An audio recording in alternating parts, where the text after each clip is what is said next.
Should the statue near the courthouse come down? I would rather you ask me about where the next Chick-fil-A is going to be in Siler City. People are very excited about this. People are very excited about this. So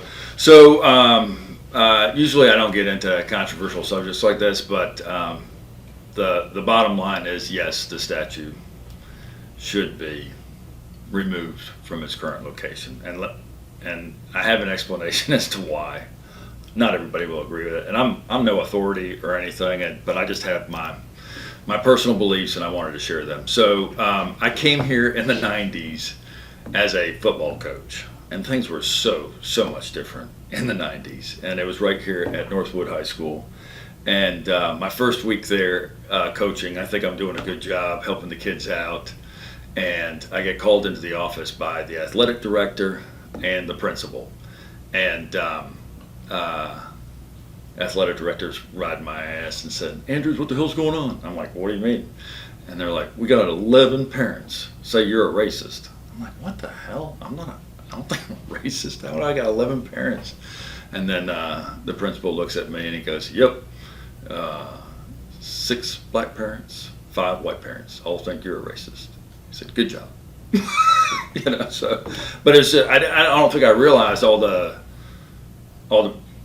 sensitivities that there were. And then that first year of coaching, we go to a neighboring county, Davidson County, and I'm coaching. That's my first year. I'm just coaching JV. I'm not coaching varsity. And those guys at that high school, it was an all-white school, and our team was about half black, and they don't let us into the locker room to change. They make our kids change in the parking lot. I'm like, holy shit. I mean, I just didn't think in this day and age we still went through that. And that, like I said, that was back in the 90s. And so, that was very eye-opening to me.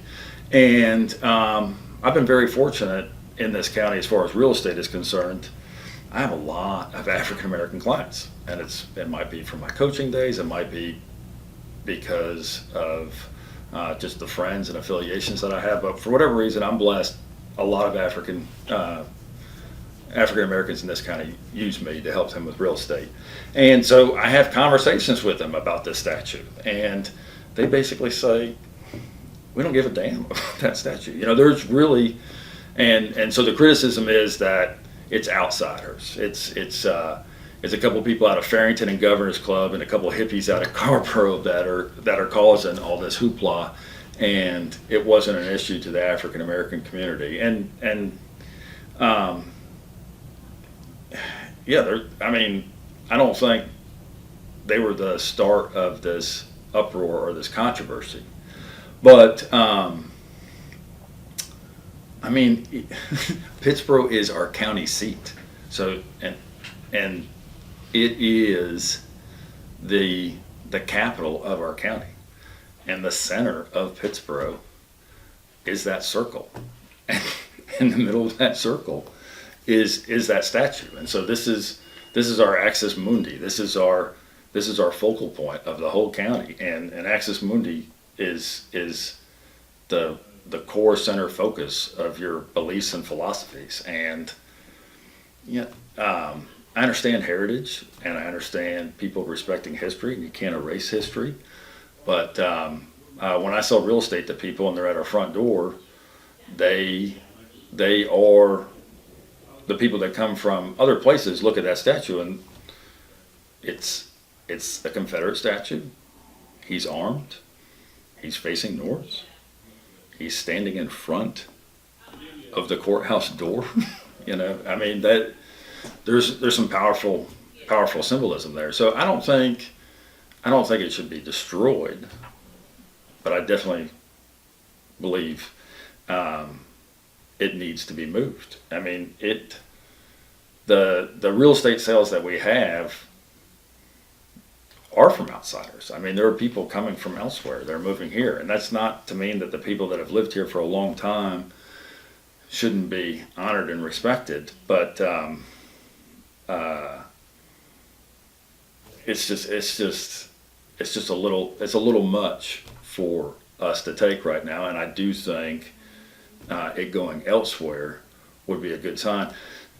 They've talked about having a lynching memorial there, and again, I hate to, like, this is any kind of grand poll or whatever, but the African American friends that I have, they don't want to see a lynching statue there either, because I think that perpetuates some of the anger and hurtful feelings, and I don't think it would cause a lot of healing. So, I don't want to see something like that there, and I don't think that would help the county. But then we get into the situation where these flags are popping up, and we have Confederate flags that are popping up in and around Pittsboro. And I'm a libertarian, and I taught civics, and I'm a firm believer of free speech. And if you really, really embrace free speech, you have to condone. You have to allow the KKK having a parade downtown. That's horrible. I don't agree with it, but if you're really about free speech, all free speech, and Confederate flags going up is a manner of free speech. I don't like it. It hurts business. I think it's retaliatory. They're like, you take down our statue, this is what we're doing, and I think it escalates things. But at the end of the day, I do think that's a free speech issue. I wish they weren't here in our town. The one across the street from Horton is reprehensible to me. People talk about the statue being a symbol of intimidation. That's an argument whether or not. To have that Confederate flag across the street from little kids at a middle school, I think, is intimidating, and that you might have the right to do it, but that's just so wrong. I can't imagine. My daughter went to Horton, and I can't imagine having that conversation and trying to explain to her why that's happening. I can't imagine having an African American child and having to explain that flag. So I'm fine with free speech, but that's over the line right there. The Horton flag has gone too far in my book.